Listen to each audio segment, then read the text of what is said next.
TWM podcast.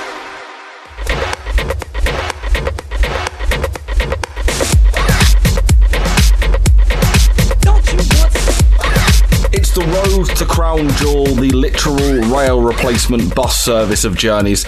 So let's throw out some smack talk, shall we? I'm Matty Deller, bringing you your weekly review of the Blue Brand on TWM Podcast, where you can listen to a weekly smorgasbord of all things wrestling in audio form, available on Apple and Google Podcasts, Spotify, Stitcher, Acast, TuneIn, Podbean, YouTube, and wherever else you get your pods. Squared Circle Box, help us out, and we can help you out by getting 10% off your first order. They're just £25 a month, but you can get 10% off by using the code TWM News in the checkout at Squared Circle Box. It was SmackDown last night. Just finished watching it, and joining me, I've not written down a kind of a hilarious nickname for this one because it's a Saturday. We like to be quite chilled on Smack Talk more often than not. Well, especially on episodes where they were literally just a show. So joining me is my Saturday morning host. We're basically like Saturday Kitchen, but with less food, and that's basically it. It's Joe. Speak for yourself and the less food. I can cook up a storm. I know, but we don't cook while... One day we should do the podcast while we're both cooking. And make it literally like Saturday Kitchen and try and get that sweet, sweet Saturday Kitchen money. We can. SmackDown was a show. Oh, God, it was a show. Yeah, I believe I texted you about halfway through watching it this morning, because you watched it last night. Majority of it last night. I watched everything but the last 10 minutes last night. Yeah, They cut to an ad break during the... They cut to an ad break during the main event, and that was what did me in. Damn ad breaks. You and Rich were getting involved in our whole live tweeting action, so we're going to so thank you very much for that. If you want to join us, we do live tweet SmackDown live at TWM Wrestle. Yeah, I got about halfway through watching it this morning when I woke up and text Joe being like, nothing's happened. And we're coming up towards the main event. Nope. Well, a couple of things happened. There was an interesting character moment, and there's a new number one contender for a title. We are going to get to that, but first, the big dog is going to captain the team of the big Hulkster. That keeps the lawyers away. When the show opened with King Corbin costing Roman Reigns the Intercontinental title over Shinsuke Nakamura because Twitter feud. The show then ended with Roman Reigns being announced as Hulk Hogan's team captain and Daniel Bryan pinning the aforementioned Intercontinental champion. I guess it makes sense if they've dropped Rollins out of the match to have Roman Reigns join Team Hogan. Yeah, what's Team Hogan now? Finished, isn't it? It's done. Yeah, they've got all five. You've got Rusev, Ricochet, Roman's the captain, and then the other two people that were announced were Ali, which we will talk about Ali a little bit later on, and Shorty Gable, who's now got a... Well, are you referring to him in the right way? Well, we'll get to that again a little bit later on, but we're going to talk about basically just the main event quickly. Although it seems weird, Hogan was on Skype announcing the members of his team, and again, they've had like Booker T on Skype, they've had Stone Cold on Skype. I feel like it's just lovely karma that the only person's internet to crap out midway through was Hogan's. You love to see it. Internet is undefeated. It's brilliant. Internet won't even put over Hulk Hogan. And then Hogan said, we've got a big announcement tonight, dude, brother Jack. And then Cole just goes, by the way, Roman Reigns the captain. Oh, it wasn't Cole, it was the ring announcer. Oh, did the ring announcer say it? Yeah, it was like shows I was paying attention. And his tag team partner and the captain for Team Hogan, Roman Reigns. Durdum. Oh. Person of colour on my team. Durdum. Well, we joked a few weeks ago about how watch him fill out the rest of his team with the New Day. But he's got Roman, Ricochet, Rusev, Ali, and then Shorty G's the only white guy on his team. Well, Rusev's Yeah, Rusev's white, but obviously, yeah. you know what I meant. He's got a beautiful rainbow, doesn't he? Because you know what, Hulk Hogan is going to solve racism. Apparently, can I say something though? I'm very, very surprised, and I'll be surprised if Mansoor doesn't end up on that team. Yeah, I'm surprised he's not in the match unless he gets announced for Team Flair. The Mansoor heel turn we've all been waiting for. Because he's got. I think it's really obvious who the last member of Team Flair is going to be, because Flair's entire thing throughout his career is synergy, so it's clearly going to be Drew McIntyre. Yeah, I'd be Drew. I was going to say it's David Flair. Here's the fifth man. I would pop so much. Or just it's Charlotte, and he's like, I don't care. I'm Ric Flair. God damn it. It's either gonna be Drew McIntyre or his son-in-law. Yeah, this is true.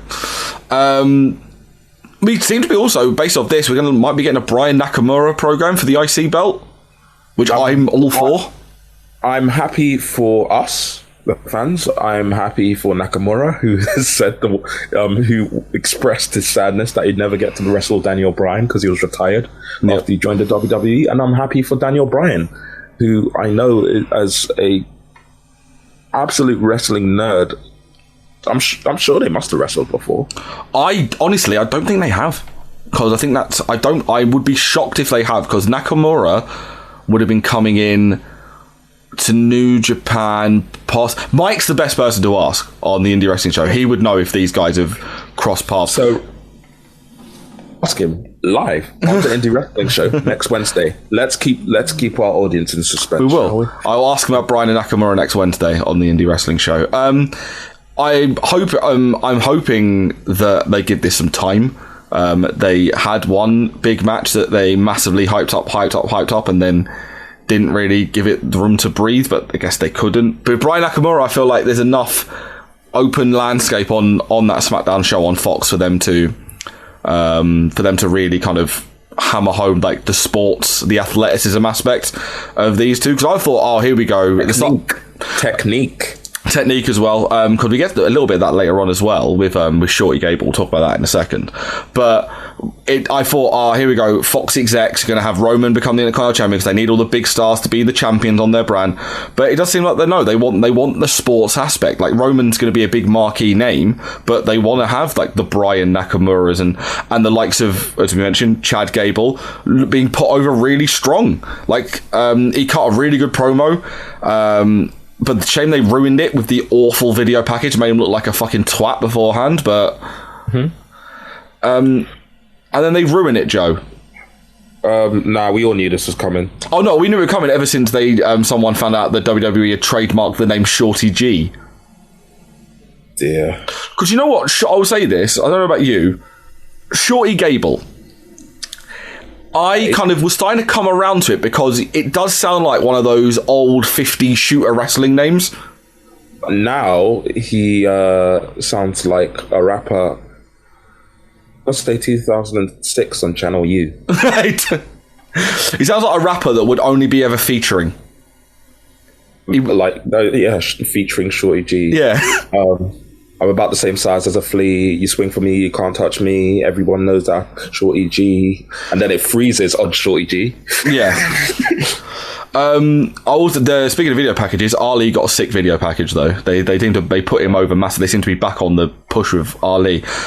But the highlight of this whole thing, Ali's tweet that he put out afterwards. You'll see it on the podcast post on twm.news. He put a tweet out of a picture of him not next to a picture of him and Hulk Hogan, saying, "A real American and also Hulk Hogan. I'm on Team Hogan."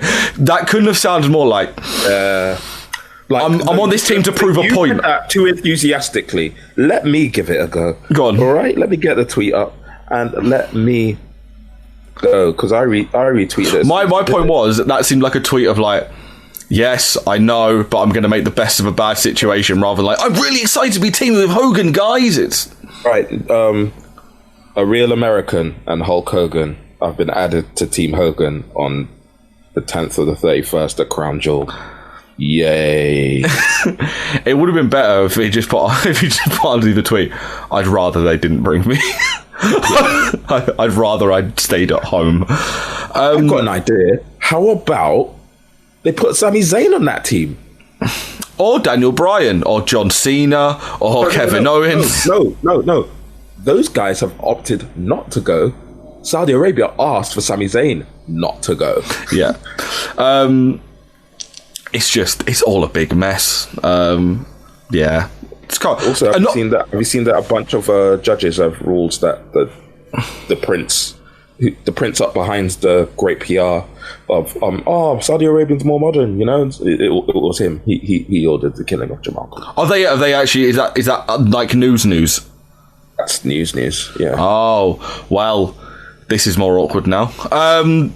Yeah, we're not going to get into it. We could literally have a massive. Maybe we will. Maybe we'll at some point down the line we'll have a big debate about the whole WWE Saudi Arabia thing, because I'm not exactly that clued up on the whole situation. I kind of know broad strokes, but maybe we'll have a discussion about it around Crown Jewel time.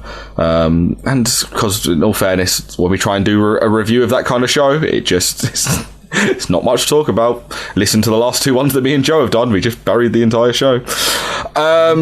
We also got our first interview with Bayley, explaining her actions on Miz TV, saying the fans asked too much for her, and saying the SmackDown women's division got lazy. We'll talk about the promo before we talk about the match. First of all, I popped when they showed the video of the kid crying. Yes, I was so happy. That kid is he's the new angry Miz girl. It's brilliant. It's on point. It's actually on point. I love that they showed it during the Tube genocide. What was your thoughts on Bayley's promo? Miz has no chill. Miz went full Paxman, didn't he? It was brilliant. He went full Jeremy Paxman. It was awesome. Yeah. The Miz has no fucking chill. Just burying. Not burying. He buried Lesnar, but he was just needling Bayley and Sasha, which is what he should do as a face. He should be like, "Why are you doing this? What is this about? I'm here to ask the questions." And just it was overall Bayley's presentation. What did you think?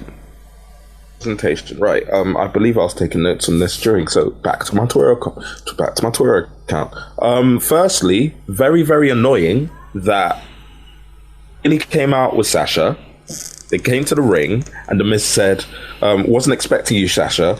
Nigga, there were 2 chairs there. If you weren't expecting her, then why were there 2 chairs there? Yeah, well, there were 2 chairs in the ring. One's for Miz, one for Bayley. But the fact they had a spare chair. Chairs. Well, didn't they bring a chair in? They brought a chair into the ring, didn't they? As in, they had an emergency chair like you do at family Christmas, and they brought it into the ring. I'm saying that's what they should have done. There were 3 chairs. I swear, I have to look back. I swear that a stagehand brought a 3rd chair into the ring. There was just 2 chairs in the ring at the time, and then when Sasha came out, a stagehand brought the chair into the ring. Right. If I'm wrong, I'm wrong. I can't remember, but that sounds familiar in my head. Anyway, go on, proceed. Okay, right. So, everything it needed to do. However, at some certain points, it was really obvious who wrote it. Division. God, what did you say? This division lacks passion and desire. And then you die. All right, Vince. Yeah, because she hit the Vince line. I thought it was okay. I hate the fact that she did. I know they eventually went into it after Miz needled her, which was great. I hate they did the stupid trope of "I don't owe you or anyone an explanation." The only person that could that perfected that was Kevin Owens with Sami Zayn, because it made perfect sense. Everyone has done it since then. Going, "I don't know anyone." No, if you're a heel, you explain your actions. It's like in a film. The supervillain always explains his plan to the hero. So you need to explain your actions. Luckily, she did. It was okay. I feel like she's going to grow into this more. It was really apparent that, and it's just is what it is. There was always going to be one of them that was the worst at something. There's always but she's the worst of the 4 horsemen, women even. Yeah, 4 horsemen now. Completely different. 4 horsewomen. obvious that this one was more or less fed to her. Yeah. I'm happy we get to the six-pack challenge. They had like people come out and cut some promos. Oh my goodness, like the crowd was so dead for them. I think as though I was gonna say promos weren't bad. Yeah, promos. I'm happy. Nikki Cross is now they've officially now made, or she looks like they are presenting her as a single star because now she's got like her own. Basically, they've dressed her in like with her own jacket and gave her a cut of promo. And Nikki Cross is a fucking good promo. So I'm really happy they give her that. The crowd are not bothered because they did send out the three like lesser knowns to cut the two lesser knowns to cut a promo, Dana Brooke and Nikki Cross, which makes sense because Bailey sent out a great tweet, which was Charlotte will probably win this too. For one of that was funny. I saw that. Really, really funny. But that's the Bailey I want to see on TV. Just snark. Yeah, I feel like she needs to be a lot. Have Sasha trash talk and Bailey make sarcastic asides. Yeah, I don't think Bailey can be like the vicious. I want to see, and this is a weird thing to say, but bear with me. I want to see a little less Triple H heel out of Bailey and a lot more CM Punk heel out of Bailey, as in snarky, cynical. Like she needs it, because if she's like at the fans take everything from her, then she needs to be like, yeah, no, I don't like this place is like she needs to be more like no Sami Zayn being like the SJW. Yes. When he first started. But it needs to be a bit like that, but not as social justice warrior, more of like, fuck the fans, they are awful people. Like, you need to be a bit more snarky. Make those comments of like, oh, is Charlotte getting a title? Like, just bury the process. It makes sense. Yeah, exactly. That's exactly what you need. This podcast, and indeed all TWM podcasts, are brought to you by SquaredCircleBox.com, the only place for your monthly wrestling box needs. With things from superstars from WWE, AEW, New Japan Pro Wrestling, Impact Wrestling, British Wrestling, Independent Wrestling, and loads more, it is the only place that matters if you want to get the best wrestling swag for a low, low price. That low, low price is just £25, people. What a bargain! And you can get snapbacks, t-shirts, magazines, DVDs, trinkets, whatchamacallit, doodads, you name it, they have it each and every month. And just because you listen to TWM, you sexy, sexy people, you get 10% off your first order. All you got to do is use the code TWM News in the checkout. Just use the code TWM News in the checkout for 10% off your first order at SquaredCircleBox.com.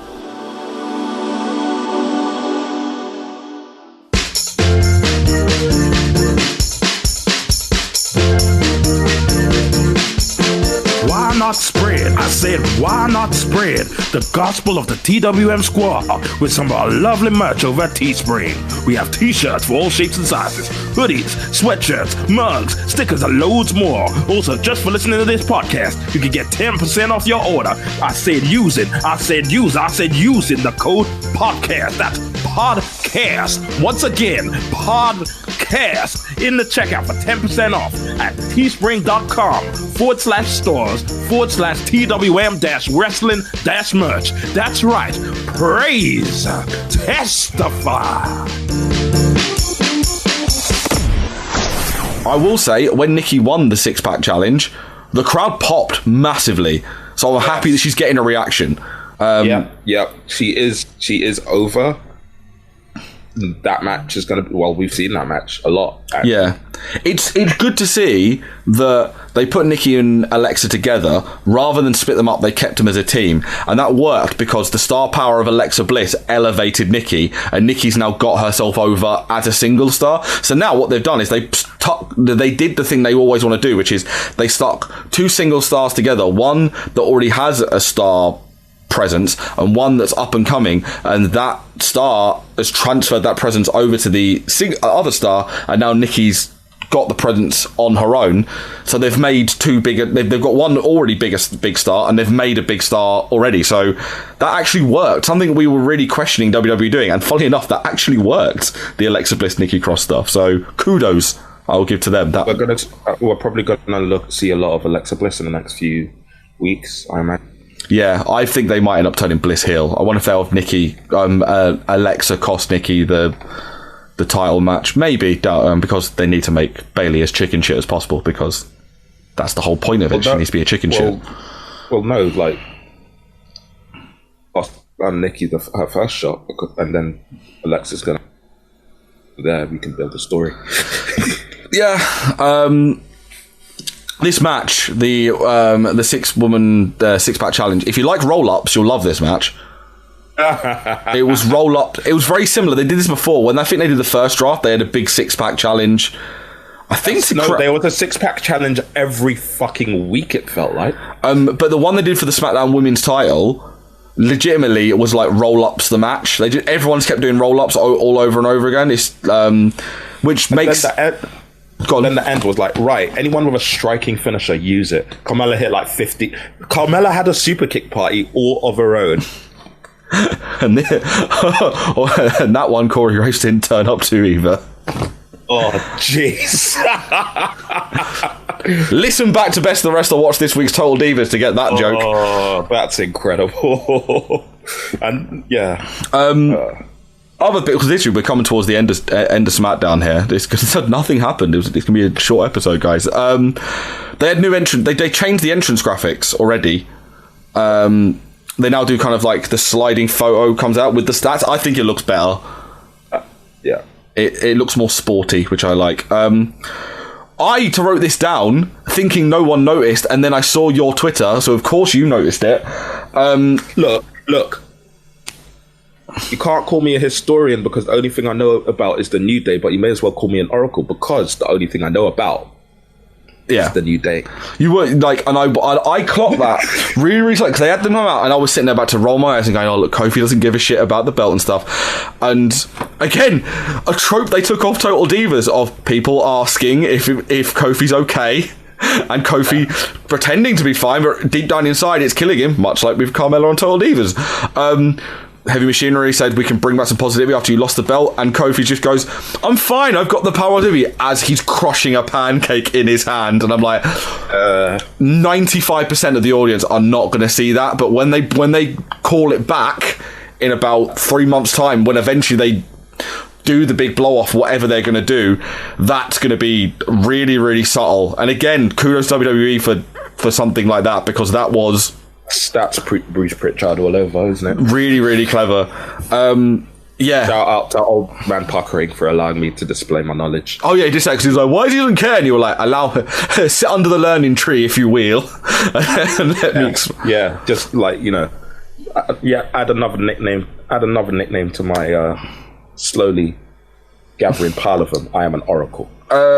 Also, I do like the fact that I really hope when they do the big angle with this, they do like go, "Do you not remember this?" And they hopefully they show back the promo where Kofi goes, "If we clap, yeah, or you snap," because I feel like it's like I'm so intrigued where they're going to go, because I don't know whether they're just going to have Kofi snap, or are they going to have Woods get annoyed that everyone keeps bringing up that Kofi lost the belt, and then Big E get annoyed that everyone gets annoyed? Like, are they going to have Kofi just snap and like lose it at the New Day? Maybe not beat them up, but maybe just walk out on the New Day and become a bit of a loner, emo Kofi.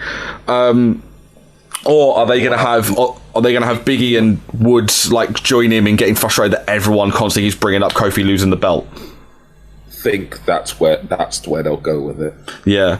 Because they are basically doing two very similar story arcs. We are at the, not the apex, but we're on the upward slide of one in Bayley. But the New Day one's very similar, and I'm very intrigued where they go with it. They also announced that the Falls Count Anywhere match between the Fiend and Seth Rollins, the Universal title, is a match that cannot be stopped, and the fact they have to announce that is fucking ridiculous. And also, what's really annoyed me is this is now obviously clear they saved the proper match for the Saudi Arabia pay-per-view. We say that, but every time we watch a Saudi Arabia pay-per-view, sorry, we're journalists, we have to. Yeah. But every time we watch the Saudi Arabia pay-per-view, showy. All the results are really house showy. So I really wonder how they're gonna. I think they're gonna give the belt to the Fiend at Crown Jewel to be like, and it's a proper pay-per-view. Big title changes happen. I feel like they're gonna do it, because if they have Seth just beat him, they've ruined the Fiend. Like, already, they've managed to ruin it completely. We'll see what happens, obviously, in 2 weeks' time. Did you hear the rumour going around that apparently the reason Seth burned down the Firefly Funhouse is that Fox wanted The Fiend but didn't want the Funhouse on the show? So they could apparently be dropping the Firefly Funhouse. That's fine, as long as they pull it off right. We'll see. But we did get... I'm not happy about it. Yeah, but can we just... as much as I like narrative, I'm not a professional, but like... We'll see. To be able to criticize it. It's a wait and see thing. After that, I needed a crumb of comfort. I didn't get a crumb. I got the whole damn cake because Drew Gulak, he did get murdered by Braun Strowman, and I did feel so bad for him. But the PowerPoint presentations have returned. Oh, I wrote down the exact amount of slides. If I can, was it 346? Quite possibly.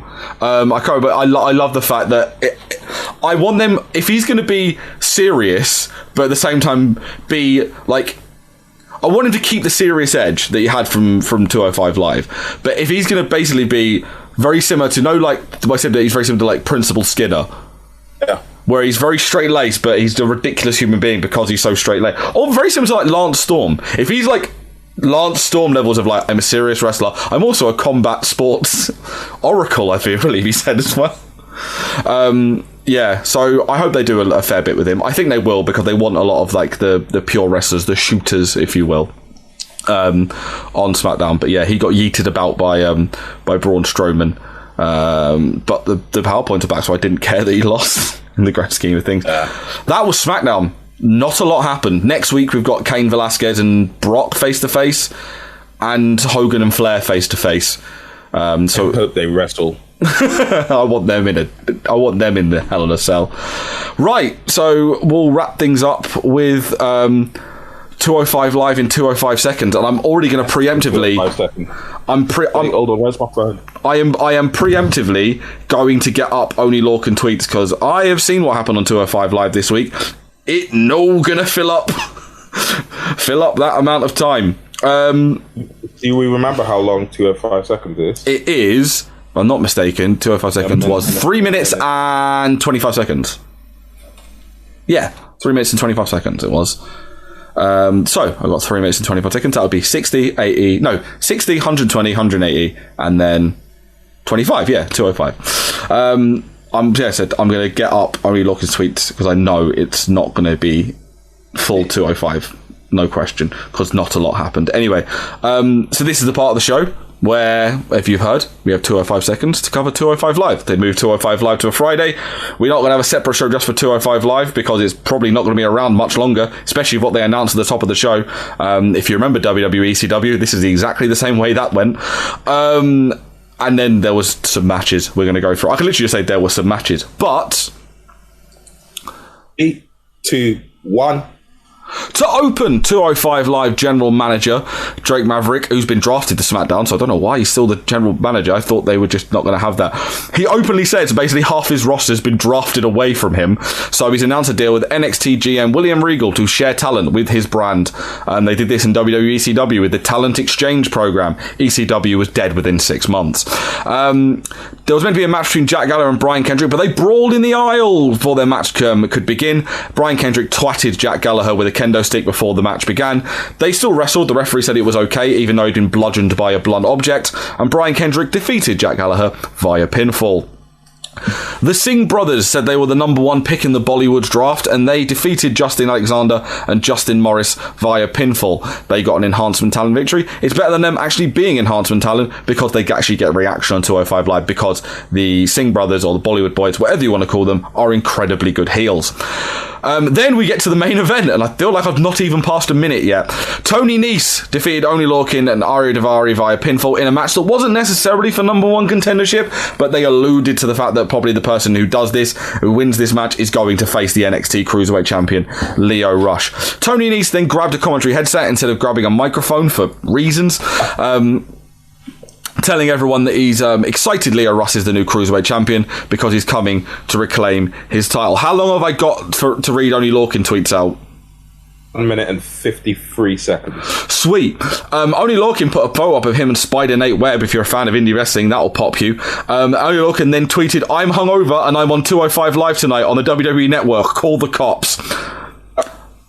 Only Lorcan, when I was in 8th grade, my gym teacher, Mr. Innocent, called me into his office and to ask me if Mae Young gave birth to a hand.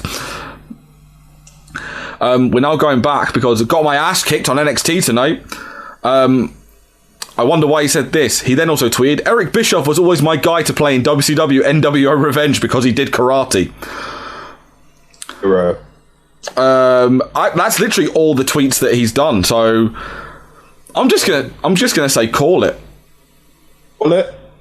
Actually, one quick thing. Hold on. Aiden English tweeted this. In preparation for tonight, Tony Nese set PR on a bench. Ari Daivari bought a Range Rover, and Only Lorcan is hungover as hell. This one will be freaking good. There we go. That's 205 Live. 55 seconds left. Fill up your show. We're trying to do a gimmick here, and I can't even get. I might have to do it in 20.5 seconds. For that? Yeah.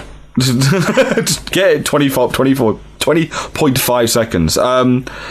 If I quickly go for this, actually it won't be. If we were really quick, we'd get this bang on half an hour. But I'm going to quickly run through how you can get in touch with us. Twitter, Facebook, Instagram, at TWM Wrestle. Subscribe to us on Apple and Google Podcasts, Stitcher, Spotify, TuneIn, Acast, Podbean, and YouTube. We've got loads of bonus content out on our podcasts. Today, I'm going to announce this now. If you listen to this, check your podcast feed, because there is an interview of Peter Barnes sitting down with WWE 2K20 YouTuber Jackson Stone, talking about the state of WWE 2K20. Of course, it's divided a lot of opinion, caused a lot of controversy, not only amongst fans but also content creators alike. So we have a later in-depth chat about that. Also tomorrow, if you're a fan of Impact Wrestling, me and Mike are covering Bound for Glory. We've got a preview along with the 2 exclusive interviews that Shirley did with the main event of Bound for Glory, which is Brian Cage against Sami Callihan for the Impact World Championship. On TWM.news right now, you can go check out Shirley's predictions for Impact Wrestling's Bound for Glory. And there's loads of stuff for WWE, Raw, SmackDown, NXT, AEW, and all things independent and British wrestling as well. Joseph, social media. At Mr. Dean P. I'm at Matty ID. We are at TWM Wrestle. This has been Smack Talk. I don't know who's going to be on next week, because we are literally having to run around trying to plan stuff, because I've got a wedding Thursday, I'm at Fight Club Pro on Friday, so we're going to have a bit of a roster change throughout those 3 days, but we are still going to bring you podcasts each and every day, even if it kills me, which it might do at this point. But yes, do not worry, Smack Talk might be out a little bit later. It might be out a little bit later in the afternoon on Saturday, so just keep an eye out on our social media platforms for any news on that. But enough of me jabbering. Thank you very, very much for listening. Please leave a rating and review if possible on your podcast platform of choice, and we'll speak to you again next Saturday.